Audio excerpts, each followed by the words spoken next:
Good evening, everyone.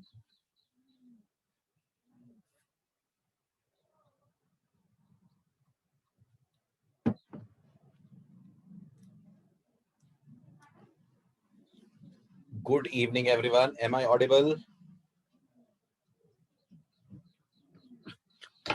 चलिए, क्या हो गया था अपना लास्ट?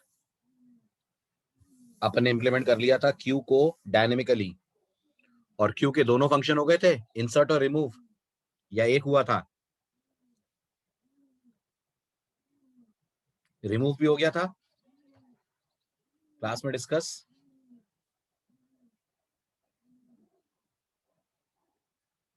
डायनेमिक क्यू का रिमूव हो गया था डिस्कस क्लास में।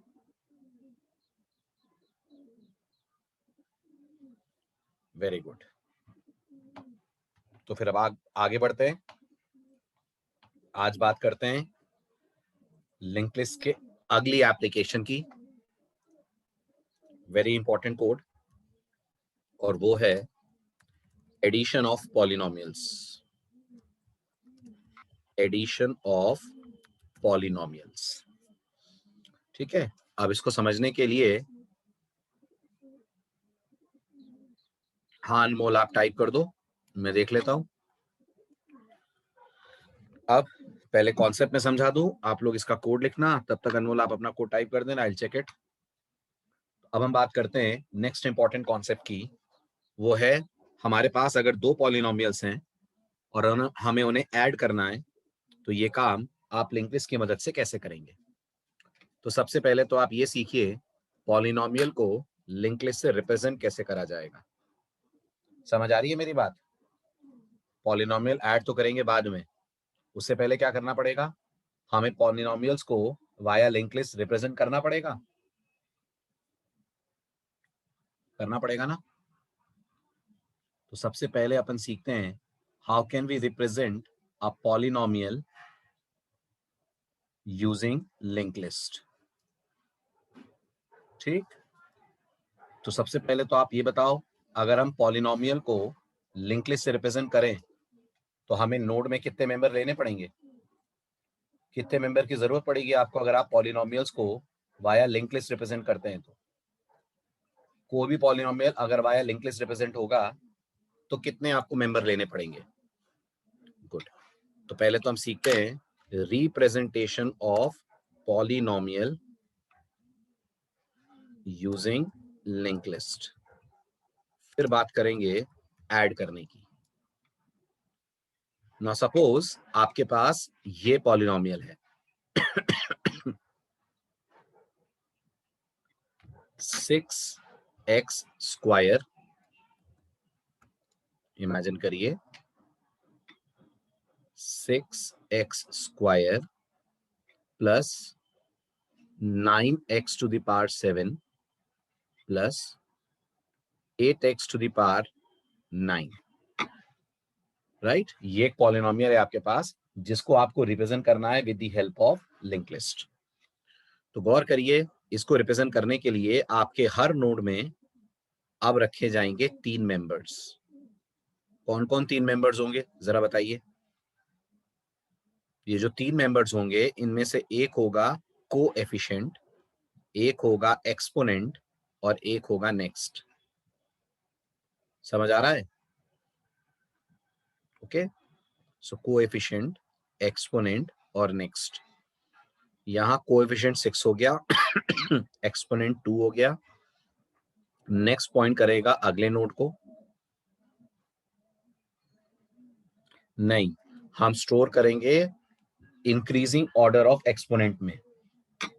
यानी जब हम नोड ऐड करेंगे तब हम ये मानकर चलेंगे कि यूजर हमें जो वैल्यूज दे रहा है वो एक्सपोनेंट के इंक्रीजिंग ऑर्डर में दे रहा है, और अगर नहीं दे रहा है वो एक्सपोनेंट के इंक्रीजिंग ऑर्डर में, तो आप याद करिए मैंने आपको एक फंक्शन बनाने को दिया था लिंक लिस्ट में कि डेटा ऐसे ऐड करो कि डेटा हमेशा सॉर्टेड रहे, दिया था, आप उसे यूज करेंगे। अल्टीमेटली आपकी लिंक लिस्ट एक्सपोनेंट के बेसिस पर सॉर्टेड हो जानी चाहिए, तभी हम ऐड कर पाएंगे, नहीं तो नहीं कर पाएंगे। ठीक है, तो ये है फिलहाल आपकी पहली वाली लिंक लिस्ट का रिप्रेजेंटेशन। Point clear?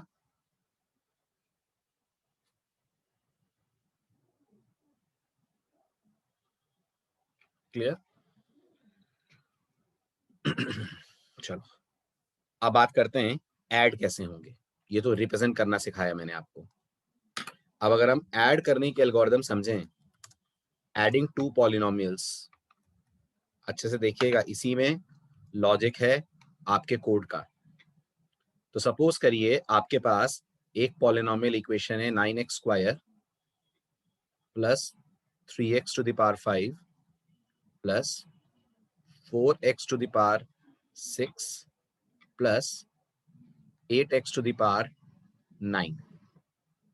तो आपने इसको रिप्रेजेंट करा कुछ ऐसे, ये फर्स्ट नोड, ये सेकंड नोड, ये थर्ड नोड, ये फोर्थ नोड। ठीक है, हर नोड के अंदर रखे आपने दो दो मेंबर्स।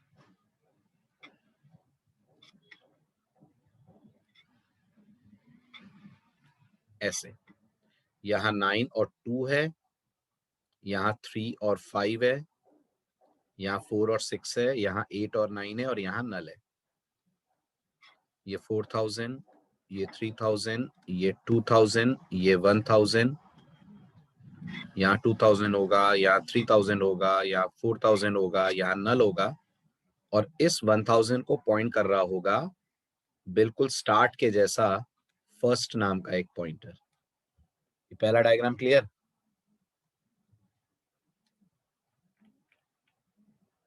सही है, राइट। फिर हमारे पास एक दूसरा पॉलिनोमियल है, वो है 3x plus 10x² plus 4x to the power 4 plus 2x to the power 6 plus 5x to the power 8। ये हमारे पास एक और पॉलिनोमियल है। तो इसको रिप्रेजेंट करने की जो लिंक लिस्ट होगी, ध्यान दें, उसमें होंगे 5 नोड्स। ठीक, ये नोड्स क्रिएट कैसे हो रहे हैं, ये मान के चल रहे हैं हम क्रिएट अपेंड से कर रहे हैं। हम ये भी मानकर चल रहे हैं कि यूजर हमें लिंक लिस्ट के लिए जब डेटा दे रहा है तो असेंडिंग ऑर्डर ऑफ एक्सपोनेंट में दे रहा है। समझ आ रहा है?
और इसे पॉइंट सेकंड कर रहा है। अब आप लगाइए दिमाग और मुझे बताइए, जो हमारी थर्ड लिस्ट बनेगी हम उसे कैसे ऐड करेंगे, आई मीन थर्ड लिस्ट कैसे जनरेट करेंगे इन दोनों को ऐड करते हुए।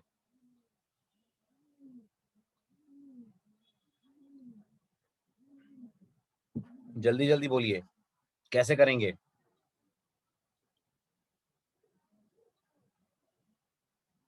ये हमारा थर्ड लिस्ट का पॉइंटर है जिसमें बाय डिफॉल्ट नल होगा।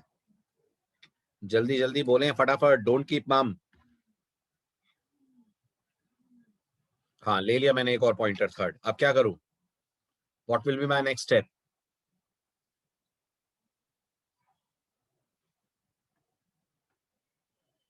ओके, एक नया नोड क्रिएट कर लिया मैंने। ठीक है, उस नए नोड में 3 मेंबर्स होंगे, कोएफिशिएंट, एक्सपोनेंट, नेक्स्ट। अब क्या करूं? नए नोड का एड्रेस मान लीजिए 1070। तो जो नया नोड है ये हमारे थर्ड पॉइंटर से कनेक्ट हो जाएगा, वो भी कर लिया। फिर इसके बाद आगे जवाब दें। अब फिर इसके बाद पहले नोड और दूसरे नोड हम पहली लिंक लिस्ट का पहला नोड और दूसरी लिंक लिस्ट का पहला नोड का एक्सपोनेंट कंपेयर करेंगे। जिसका एक्सपोनेंट छोटा होगा उसका पूरा डेटा नए नोड में कॉपी कर देंगे। करेंगे ऐसा ही करेंगे ना कुछ, राइट। तो इस समय जो पहली लिंक लिस्ट है उसके पहले नोड का एक्सपोनेंट कितना है? 2। जो दूसरी लिंक लिस्ट है उसके पहले नोड का एक्सपोनेंट कितना है? 1। 2 और 1 में छोटा कौन? 1।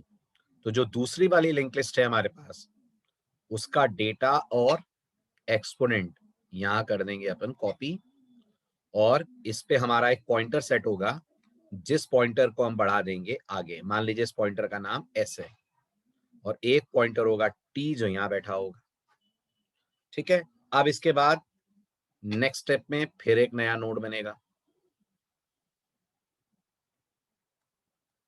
ठीक, ये दोनों कनेक्ट होंगे। नए नोड का एड्रेस मान लीजिए 2070 है। अब क्या होगा? जल्दी जल्दी बोलिए, अब क्या होगा?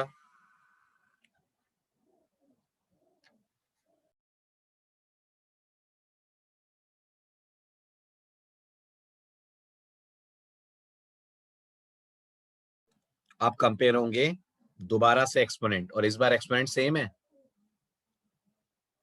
यस, तो अब क्या करेगा कोड? क्योंकि एक्सपोनेंट सेम है तो कोएफिशिएंट्स कर देगा ऐड, राइट। तो अब 10 और 9 को आप ऐड कर देंगे। कहां पहुंचा देंगे इसे? इसे पहुंचा देंगे आप यहाँ, कोएफिशिएंट में 19 बन जाएगा। एक्सपोनेंट किसी का भी चलेगा, है ना। और इसके बाद दोनों के पॉइंटर्स आगे बढ़ जाएंगे। टी यहां पहुंच जाएगा, एस यहां पहुंच जाएगा।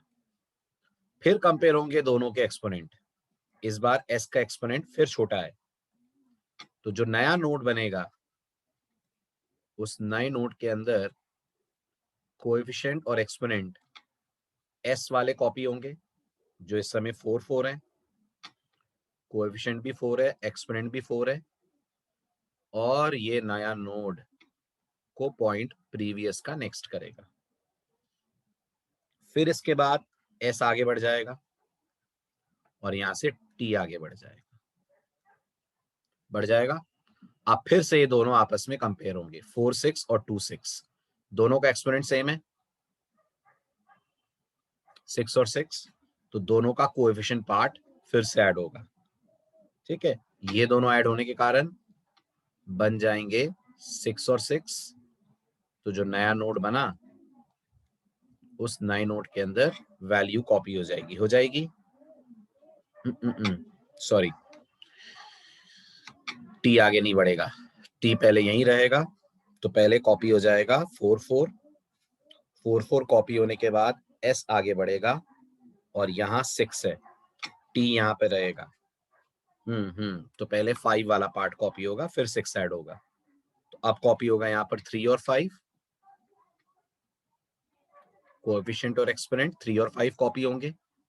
मान लीजिए 4070 है तो यहाँ 4070 आएगा, और इस वाले 5 को कॉपी करने के बाद टी अब यहाँ आएगा। अब देखा जाएगा तो दोनों का एक्सपोनेंट सेम है 6। तो जो नया नोड बनेगा अब उस नए नोड के अंदर दोनों के कोएफिशिएंट्स ऐड होकर आएंगे, तो वो 6 है, एक्सपोनेंट भी 6 है, और दोनों के ही पॉइंटर्स बढ़ाकर नेक्स्ट नोड पे भेज दिए जाएंगे। एस यहाँ आ जाएगा, टी यहाँ पर आ जाएगा। अब फिर से कंपेयर होगा तो दोनों के एक्सपोनेंट्स अलग अलग हैं, तो जो छोटा है वो पहले कॉपी होगा। तो जो नया नोड बनेगा उसमें एस का डेटा होगा, ध्यान दीजिएगा, 5 और 8, और एस आगे बढ़ जाएगा। जब एस आगे बढ़ जाएगा तो वो नल हो जाएगा। फिर प्रोग्राम क्या करेगा एस के नल होने के बाद? फिर प्रोग्राम क्या करेगा एस के नल होने के बाद? जो भी टी में बचे हुए नोड्स हैं, जरूरी है एक ही नोड बचा होगा? नहीं, कोई जरूरी नहीं है, हो सकता है मल्टीपल नोड्स बचे रह जाएं। जितने भी बचे हुए नोड्स टी में हैं वो सारे एक एक करके नए वाले लिस्ट में हो जाने चाहिए कॉपी। तो हाल फिलहाल तो एक ही नोड है, तो वो एक ही नोट कॉपी होगा,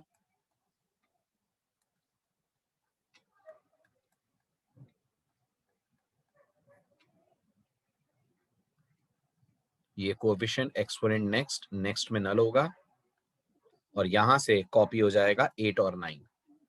तो यहाँ 8 आएगा, यहाँ 9 आएगा, और यहाँ आ जाएगा 7070। समझ आ गया? अब इसका बनाना है आपको प्रोग्राम। तो सबसे पहले तो बताइए स्ट्रक्चर कैसा बन रहा है। इस प्रोग्राम के लिए जो स्ट्रक्चर डिक्लेयर हम करेंगे, स्ट्रक्ट पॉली, उसमें कितने मेंबर होंगे? 3 मेंबर होंगे। एक होगा कोएफिशिएंट, एक होगा एक्सपोनेंट, और एक होगा स्ट्रक्ट पॉली पॉइंटर नेक्स्ट। ठीक, ये 3 मेंबर्स होंगे। ठीक, फंक्शंस क्या क्या लगेंगे?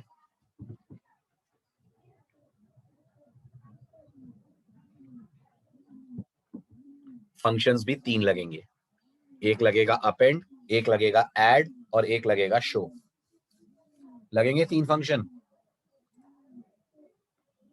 Very good. तो आप फटाफट तीनों की प्रोटोटाइप दे दीजिए। सबसे पहले अपेंड की प्रोटोटाइप लिखिए, सोच समझ के आराम से अपेंड की प्रोटोटाइप लिखिए।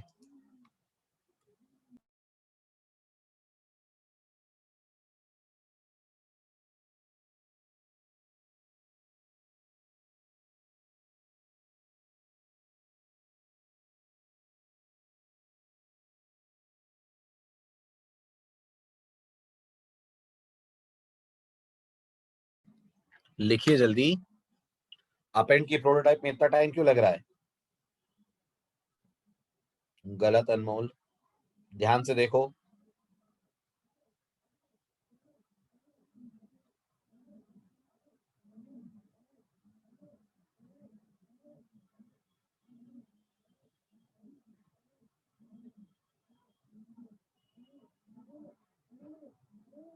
Very good. जो अपेंड बनेगा वो पैरामीटर में 3 चीजें लेगा। एक लेगा स्ट्रक्ट पॉली डबल स्टार, और 2 लेगा इंटीजर। बताइए हाँ या ना? लेगा ना 2 इंटीजर? लेगा, राइट। क्यों लेगा 2 इंटीजर? एक एक्सपोनेंट है और एक कोएफिशिएंट है। तो जो आप अपेंड बनाओगे, अपेंड की जो प्रोटोटाइप होगी वो होगी void append argument type struct poly double pointer comma integer. ये होगा अपेंड का डिक्लेरेशन। होगा? गुड। अब शो का भी डिक्लेरेशन सिंपल है। शो में जाएगा सिंगल स्टार। सही है? ठीक है। अब बताइए ऐड का डिक्लेरेशन कैसा होगा। अगेन सोच समझ के लिखना। लिखिए ऐड की प्रोटोटाइप।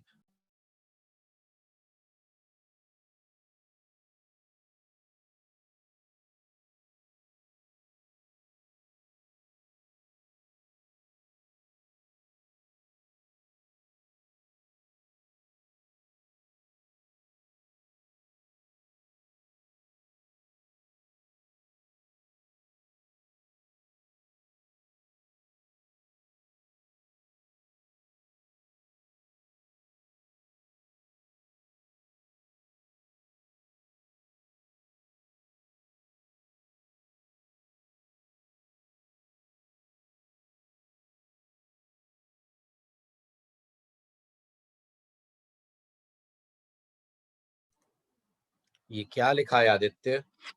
रिटर्न टाइप इंटीजर कैसे हो जाएगी ऐड की? हाँ,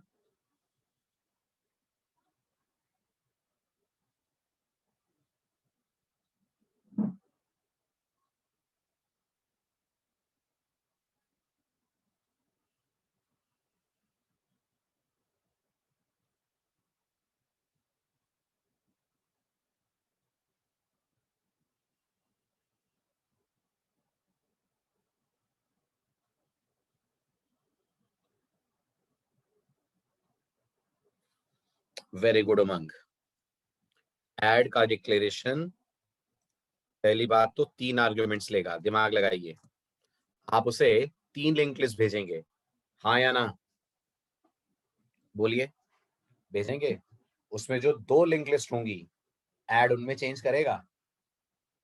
जो फर्स्ट और सेकंड लिंक लिस्ट है जिन्हें ऐड होना है, क्या ऐड करते वक्त उन लिंक लिस्ट में कोई चेंज करेगा? नहीं करेगा। उनका तो नोड सिर्फ एक्सेस होगा ना, राइट? और जो तीसरी लिंक लिस्ट है उसका जो पॉइंटर है वो इनिशियली नल होगा, यस और नो? होगा। और फिर ऐड उस तीसरी लिंक लिस्ट में नोड्स बनाकर ऐड करता जाएगा। तो ऐड के कारण तीसरी वाली लिंक लिस्ट क्रिएट होगी कि नहीं होगी? तो ऐड लेगा टोटल 3 आर्ग्यूमेंट।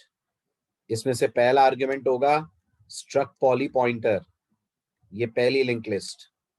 दूसरा आर्ग्यूमेंट होगा स्ट्रक्ट पॉली पॉइंटर, ये दूसरी लिंक लिस्ट। तीसरा आर्ग्यूमेंट होगा स्ट्रक्ट पॉली डबल पॉइंटर, होगा?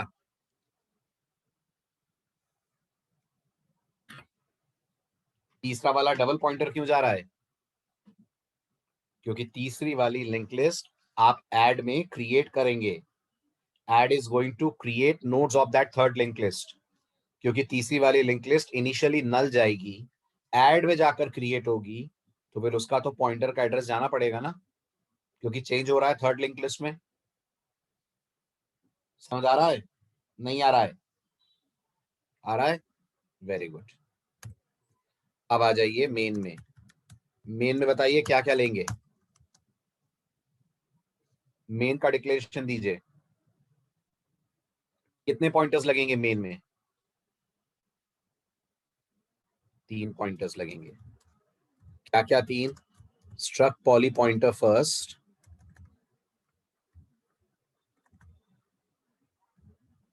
Comma pointer second, comma pointer third. होंगे? सारे के सारे पॉइंटर इनिशियली सेट होंगे नल पे।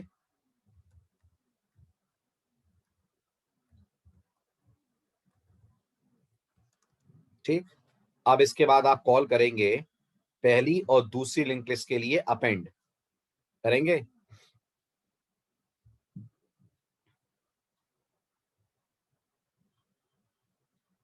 बोली बोली बोली जल्दी, होगा कॉल?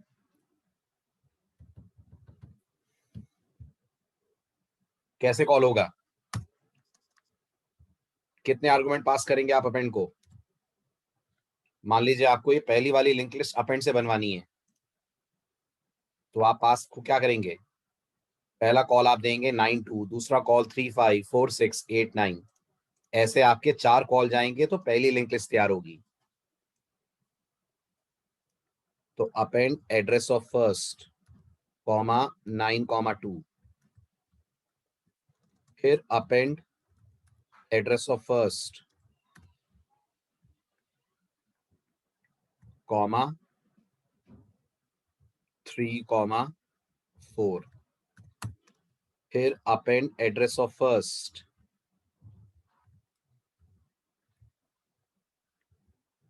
कॉमा यहां से जो भी आपको डेटा भेजना है 3, 5, 4, 6, 8, 9, तो ये हो गया हमारा 3, 5, ये हो गया हमारा 4, 6, और फिर हम भेजेंगे 8, 9।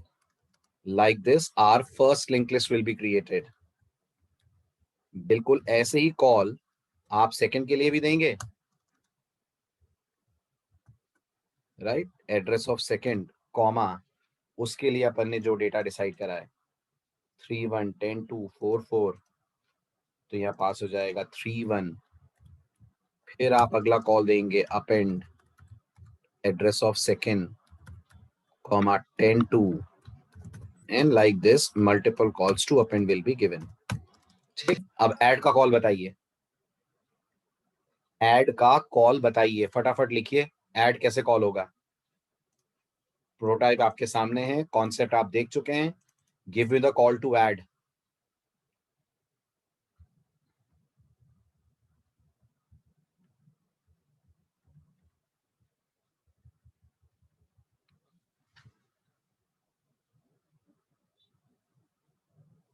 गुड।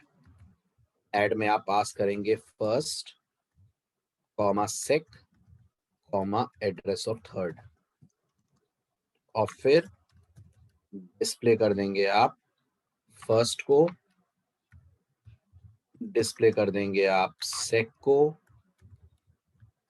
डिस्प्ले कर देंगे आप थर्ड को।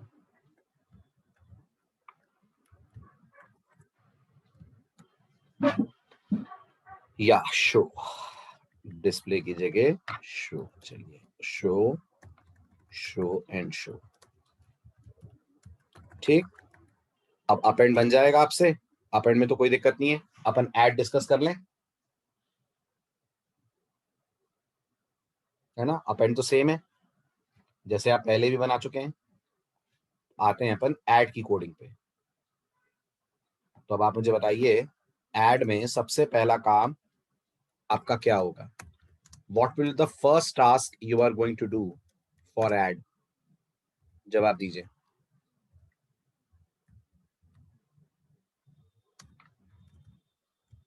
ये पॉइंटर एफ है, पॉइंटर एस है, और ये हमारा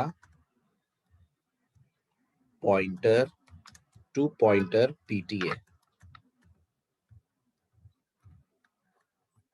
ये ऐड का हमारा हेडर हो गया। ठीक है, ऐड में हमें कुछ लोकल पॉइंटर्स की जरूरत पड़ेगी। कितने लोकल पॉइंटर की जरूरत पड़ेगी? 3। 3 की जरूरत क्यों पड़ेगी वो आपको अभी समझ में आएगा थोड़ी देर में।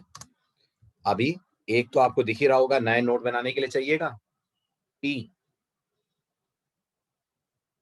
जितनी बार आपका लूप घूमेगा उतनी बार नया नोड बनेगा। उस नए नोड को पॉइंट करने के लिए पॉइंटर चाहिए, हाँ या ना? चाहिए, राइट। तो एक पी लगेगा, इसके अलावा एक टेम्प लगेगा लिस्ट को ट्रैवर्स करने के लिए, और एक पॉइंटर और चाहिए जिसका यूज आपको बाद में समझ में आएगा, क्यू। ठीक, अब बताइए पहला एक्शन ऐड में आप क्या लेंगे? What will the first thing you are going to do in add? जल्दी बोले ना। नोट कैसे बन जाएगा बात ही। सबसे पहला एक्शन आप ऐड में लेंगे, आप ये चेक करें एडिशन पॉसिबल भी है कि नहीं है। एडिशन कब पॉसिबल नहीं होगा? जल्दी बोलिए, एडिशन कब पॉसिबल नहीं होगा? कब आप बिना कुछ करे वापस लौटेंगे? कब आप बिना कुछ करे वापस लौटेंगे? ऐसा कब होगा कि एडिशन बिल्कुल आप ना करें? वेरी गुड अनमोल। ऐसा तब होगा जब दोनों के दोनों नल हो, एफ बी और एस बी। आ रहा है समझ? नहीं सुमित, अगर एक लिंक लिस्ट एम्प्टी है और एक में नोड्स हैं तो हम थर्ड वाली लिंक लिस्ट में जिस में नोड्स हैं वो कॉपी कर देंगे। ऐड तभी नहीं होगा जब दोनों एम्प्टी हैं। अगर एक में नोड्स हैं तो हम उसे कॉपी कर देंगे थर्ड में। इसलिए हमारी कंडीशन होगी if F double equal to null and along with that s is also equal to null। अगर ऐसा है तो आप लिख देंगे printf एडिशन नॉट पॉसिबल, और यहीं से कर जाएंगे आप रिटर्न। ठीक, समझ आ रहा है? वेरी गुड, आगे बढ़िए। अब अगर हम इस इफ में नहीं गए तो इसका मतलब अब हमें ऐड करना है। करना है तो लूप लगेगा, लगेगा। क्या कंडीशन होगी उस लूप की? उस लूप की कंडीशन लिखिए, जो लूप अब आप चलाने जा रहे हैं। इमेजिन करिए वो वाइल लूप बना रहा हूं मैं। इस वाइल लूप की कंडीशन क्या होगी वो बताइए। ये वाइल कब तक चलेगा?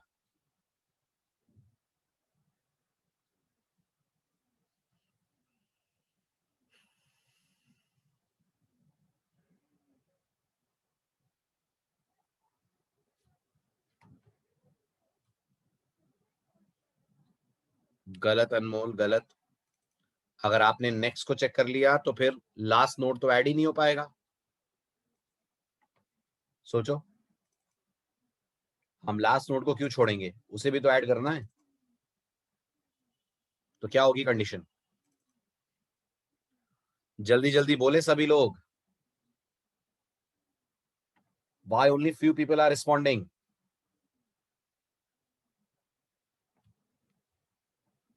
जल्दी बोलिए क्या टेस्ट कंडीशन होगी.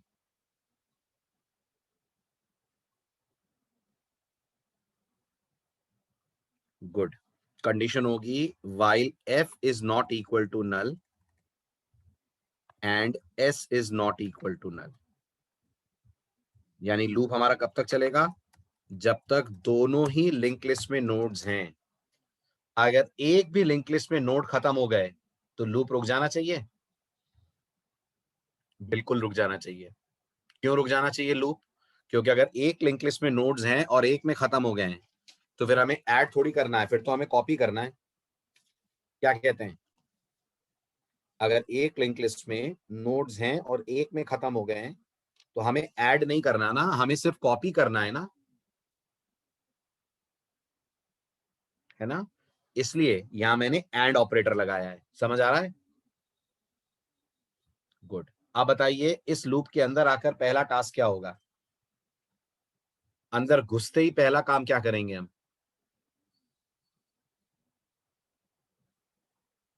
शाबाश. नया नोड बनाएंगे.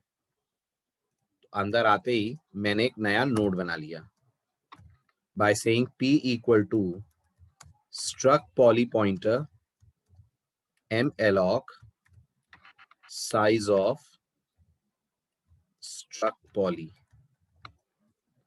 ठीक है. फिर ये जो नया नोड बनेगा ये थर्ड वाली लिंक लिस्ट में एज लास्ट नोड ऐड होगा. यस. तो फिर इसका नेक्स्ट नल कर सकते हैं. कर सकते हैं. ठीक है. ये भी क्लियर होगा. ठीक है. अब अगला स्टेप क्या है? ये आपका नोड बन गया. क्या ये लिंक लिस्ट से कनेक्ट हो गया है? नहीं हुआ है. तो अब अगला स्टेप क्या होगा हमारा कि इसे लिंक लिस्ट से कनेक्ट करा जाए. कैसे करें? नहीं, अपेंड से नहीं करना कुछ हमें. आप बिना अपेंड की मदद लिए इंडिपेंडेंट लॉजिक लिखिए यहां पर ऐड का. अपेंड नहीं लेना है. गलत हो जाएगा मनीष. अगर मैंने सीधे सीधे कह दिया value at P T equal to P तो दिमाग दौड़ाइए. जितनी बार नया नोड बनेगा उतनी बार जो स्टार्ट है वो नए नोड से कनेक्ट हो जाएगा. तो आपकी लिंक लिस्ट मेंटेन हो पाएगी क्या? नहीं हो पाएगी.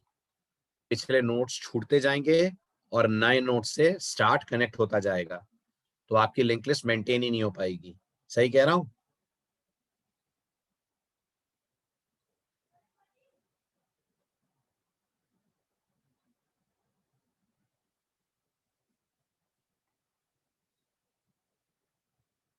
सही है. Very good. तो क्या लिखें फिर यहाँ? ये डायरेक्ट तो आएगा नहीं. Value at P T equal to P. तो क्या लिखें? स्टार्ट से नया नोड कनेक्ट कब होगा? Very good. स्टार्ट से नया नोड तब कनेक्ट होगा जब वो पहला नोड बन रहा है. पहले नोड की पहचान वही पुरानी है. अगर वैल्यू एट पीटी में नल है तो इसका मतलब ये नया नोड बन रहा है. तो वैल्यू एट पीटी में पी आ जाना चाहिए. समझ आ रहा है? जल्दी जल्दी बोलिए. आ रहा है? शाबाश. और अगर ऐसा नहीं है, if this not the case, तो इसका क्या मतलब लें? इसका मतलब जो पिछला नोड है उसके नेक्स्ट से नया नोड कनेक्ट होना चाहिए ना. क्या कहते हैं? है ना. तो पिछले नोड को हम पॉइंट करवाएंगे टेम्प से. तो हम बोलेंगे टेम्प के नेक्स्ट में पी डाल दो. ठीक है. और अभी टेम्प का कोई रोल आपको नहीं दिख रहा है. अब दिखेगा. अब हम यहां कर लिखेंगे temp is equals to P if else के बाहर. करिए अब इस लूप को दिमाग में आप इटरेट. तो जब पहला नोड बनेगा तो इफ ट्रू होगा कि फॉल्स होगा? ट्रू होगा. तो स्टार्ट नए नोड पे आ जाएगा. आ जाएगा. एल्स चलेगा कि नहीं चलेगा? नहीं चलेगा. ये चलेगा टेम्प इक्वल टू पी. चलेगा. तो टेम्प भी नए नोड पे आ जाएगा. फिर नीचे का कोड होगा जो डेटा वेटा कॉपी करेगा. फिर ये लूप घूमा. फिर से पी में नया नोड आया. अब की बात इफ ट्रू के फॉल्स,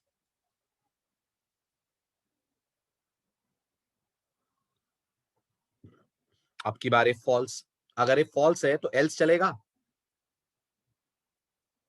चलेगा। टेम्प पिछले नोड पे बैठा है, बैठा है। टेम्प के नेक्स्ट में आ जाएगा पी, और टेम्प खुद भी जंप करके आ जाएगा पी पे। तो रोल समझ में आ रहा है टेम्प का क्या है? टेम्प आपके लूप के साथ साथ बढ़ता जा रहा है, और हर बार नए नोड के साथ करंट नोड यानी प्रीवियस नोड के नेक्स्ट को कर रहा है कनेक्ट, और फिर कनेक्ट करने के बाद खुद नए नोड पे जंप कर जा रहा है। यही कर रहा है ना टेम्प? गुड। ये आपके नोड्स कनेक्ट हुए। आगे बोलिए। अब नोड बनाने के बाद अगला टास्क क्या है? चेक करेंगे। क्या चेक करेंगे? चेक करेंगे आप f का एक्सपोनेंट लेस देन x का s का एक्सपोनेंट है। अगर है, if this is the case, तो क्या करें? तो आप टेम्प के कोएफिशिएंट में कॉपी कर दें f का कोएफिशिएंट, राइट। आप टेम्प के एक्सपोनेंट में कॉपी कर दें s का एक्सपोनेंट, राइट। और आप f को भेज दें f एरो नेक्स्ट पे। ऐसे ही होगा, ठीक है। अगर ये इफ फॉल्स है तो फिर इसका क्या मतलब लें? जवाब दीजिए। अगर ये इफ फॉल्स है तो इसका क्या मतलब लिया जाए?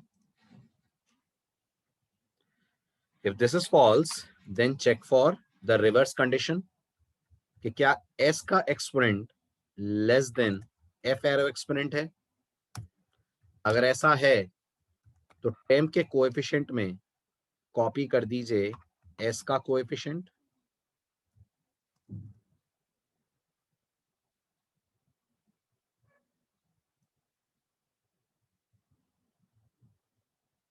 ये f होगा, ये भी f होगा। और टेम्प के एक्सपोनेंट में कॉपी कर देते हैं s का एक्सपोनेंट, और s को भेज देते हैं आगे, ठीक है। और अगर ये दोनों फॉल्स है तो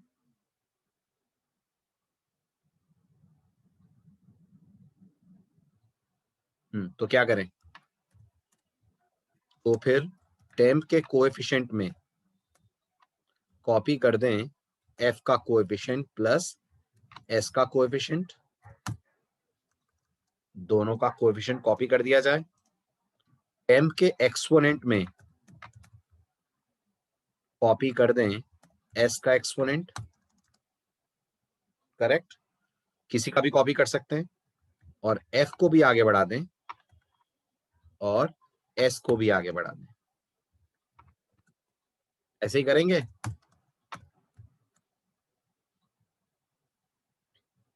ठीक है, तो ये हुआ आपका वाइल फिनिश। अब आता है अगला चैलेंज। जब इस वाइल से बाहर आएंगे तो आपका नेक्स्ट टास्क क्या होना चाहिए? वापस लौट जाएं, खत्म।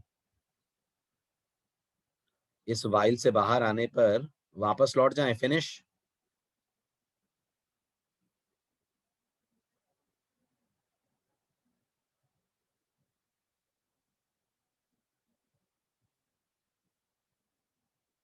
तो इसका मतलब अब आपको चेक करना पड़ेगा कौन सी लिस्ट एम्प्टी है।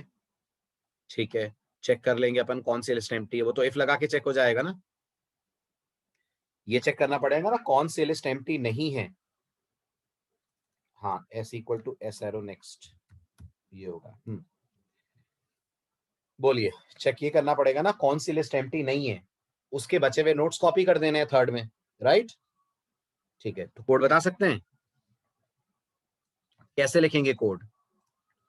कैसे चेक करेंगे कौन सी लिस्ट एम्प्टी नहीं है?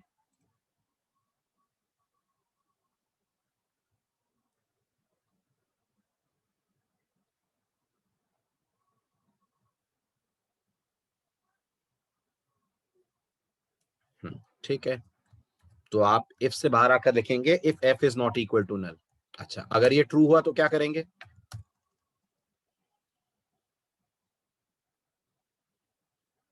बोलिए बोलिए बोलिए, क्या करेंगे?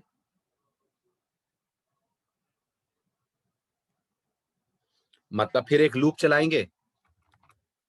चलाएंगे ना, जितने बचे हुए नोड्स है सारे ऐड करेंगे ना।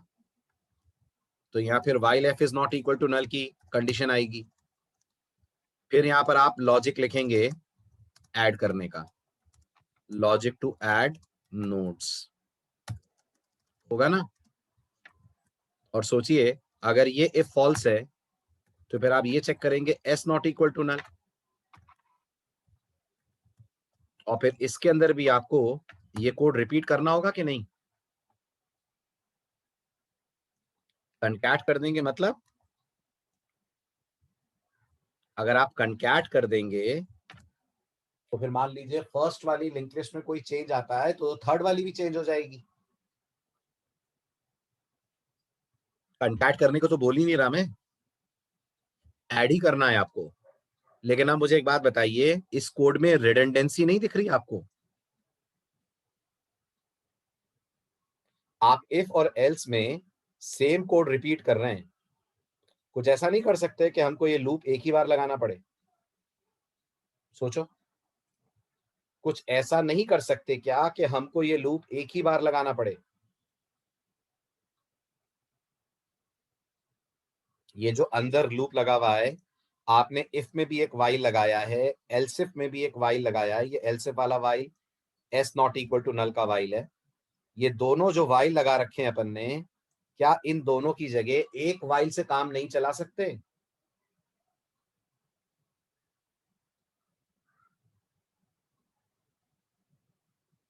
Exactly exactly. अब दिमाग दौड़ाइए, जो क्यू नाम का पॉइंटर लिया है, ये कुछ मदद करेगा? करेगा। तो हम लोग यहाँ लूप क्यों चला रहे हैं? यहाँ लूप ना चलाएं, यहां हम बोले अगर एफ नल नहीं है तो क्यू इक्वल टू एफ हो जाए, और अगर एस नल नहीं है तो क्यू इक्वल टू एस हो जाए, बल्कि इसको एल्स कर देते हैं। अब सोचिए, क्यू के अंदर या तो एफ के बचे हुए नोड्स आएंगे या एक्स के बचे हुए नोड्स आएंगे, सही बात है। अब आप अपना लूप एफ या एस पे ना चला के क्यू पे चला लीजिए। आया समझ क्यू का यूज क्या है? ठीक है, अभी बात पूरी नहीं हुई है, अभी खेल खत्म नहीं हुआ है, रुक जाए, ध्यान से देखिए। अब बताइए, इस वाइल के अंदर आकर क्या करेंगे आप? इस वाइल के अंदर अगर आए तो इसका मतलब किसी लिस्ट में नोड्स बचे?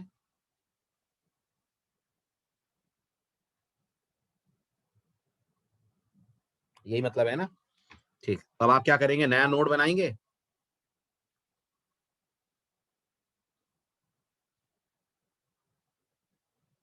ओके, तो नया नोड बनाने के लिए आप पहले जैसे ही लिखेंगे p equal to struct poly pointer, और यहां लिखेंगे आप malloc size of struct poly. ऐसे बनेगा थर्ड नोड,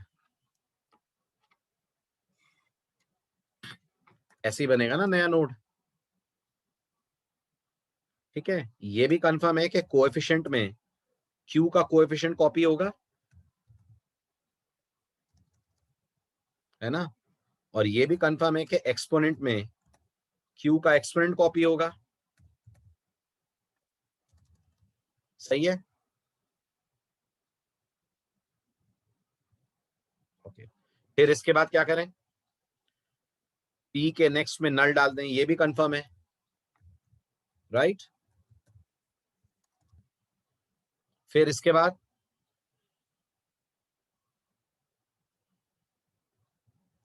ये अभी नया नोड बना है, समझ आ रहा है ना, ये लिस्ट से कनेक्ट नहीं हुआ है।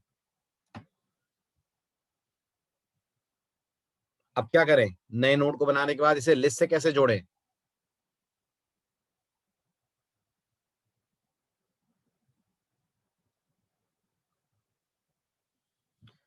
उमंग पक्का यही लिखेंगे? Sure, temp arrow next equal to p? पक्का? टेम्प यहां है ही नहीं। क्यों मनीष, क्यों नहीं है टेम्प? ये तो रहा टेम्प, इसी फंक्शन का तो कोड लिख रहे हैं हम। फंक्शन खत्म थोड़ी हो गया हमारा।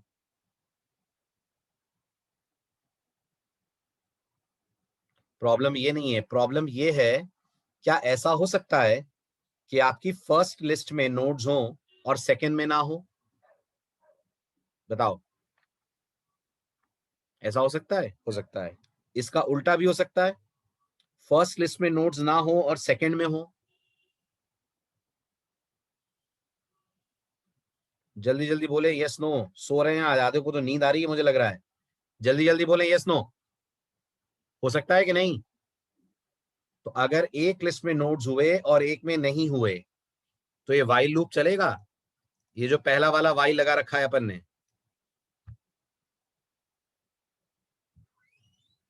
नहीं चलेगा। अगर ये वाइल नहीं चला तो जो वैल्यू एट पीटी है उसमें क्या पड़ा रहेगा?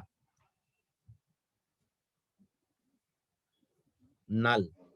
और टेम्प में क्या पड़ा रहेगा अगर ये वाइल नहीं चला तो?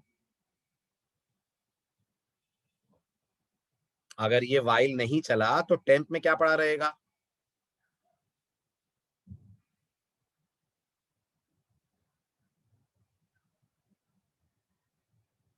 टेम्प में नल पड़ा रहेगा अगर ये वाइल नहीं चला तो।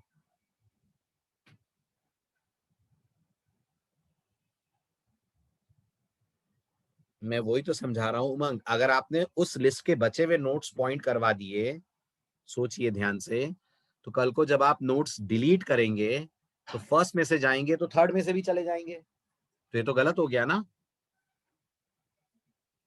इस पर्टिकुलर प्रोग्राम के लिए अगर आप कह रहे हैं तो कोई दिक्कत नहीं है, सही है, इस पर्टिकुलर कोड में कोई इशू नहीं है।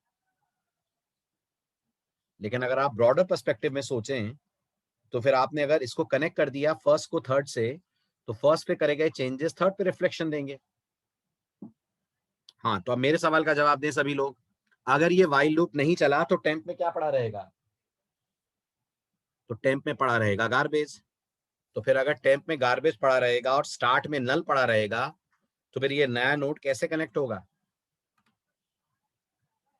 तो फिर ऐसा क्या लॉजिक यहां पर लिखें कि ये हर हाल में सही तरीके से कनेक्ट हो जाए, वो लूप चले तब भी और ना चले तब भी? जवाब दीजिए जल्दी, क्या लॉजिक लें?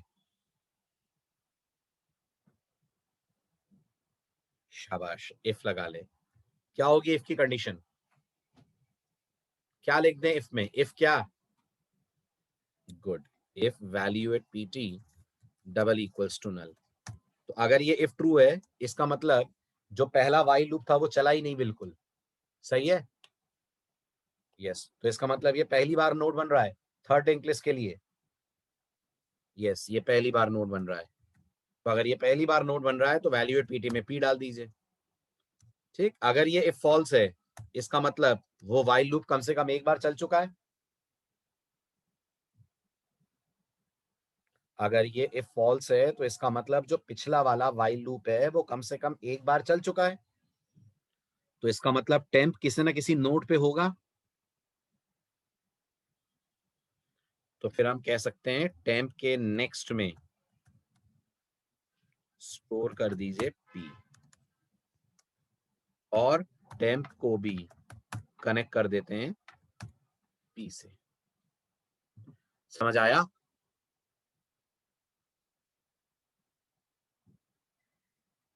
This is how the loop will iterate. आ गया ऐड करना? क्लियर हो गया? ठीक है, अब आपके लिए छोटा सा चैलेंज। इस प्रोग्राम में अपन ने अपेंड यूज नहीं करा है। क्या हम ऐड के अंदर अपेंड की मदद लेकर इस कोड को छोटा कर सकते हैं? क्या ऐड फंक्शन के अंदर अपेंड फंक्शन की मदद लेकर इस कोड को रिड्यूस कर सकते हैं? Is it possible? अगर अपेंड यहां यूज हो तो नंबर ऑफ लाइंस कुछ कम हो जाएंगी।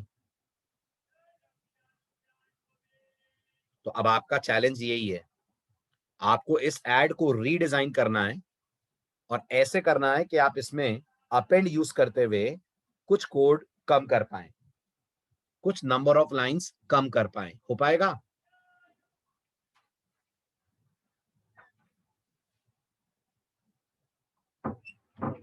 है ना? तो ये आपका अगला चैलेंज है। तो इससे आपको कोड की लेंथ कम करने में भी मदद मिलेगी और आप ये भी सीखेंगे लिंक लिस्ट के लिए इंटर फंक्शन कॉल्स कैसे होंगे। तो मेन कॉल करेगा पहले अपेंड को फर्स्ट और सेकंड लिस्ट बनाने के लिए, फिर मेन कॉल करेगा ऐड को, और ऐड अपने अंदर से जरूरत मुताबिक अपेंड को कॉल करेगा थर्ड लिस्ट के नोट्स बनाने के लिए। समझ आ रही है मेरी बात? अभी आप थर्ड लिस्ट के नोट खुद बना रहे हैं ना एमएलॉक कॉल कर करके, अब आपके पूरे कोड में से एमएलॉक हट जाएगा, ये समझ रहे हैं? ऐड में कहीं एमएलॉक नहीं दिखना चाहिए, एमएलॉक वाले सारे काम अपेंड से करवाने।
क्वेश्चन क्लियर है आपको? समझ आ गया? ठीक है, अब यहाँ पावर कट हो गया है, राइट, इसलिए लेक्चर अपना बीच में ऑफ हो गया था। आइए नेक्स्ट क्लास में लेते हैं फिर इससे आगे। हाँ, मैं ऐड वाला कोड सेंड कर दूंगा ग्रुप में। ठीक, चलिए बाय बाय, टेक केयर।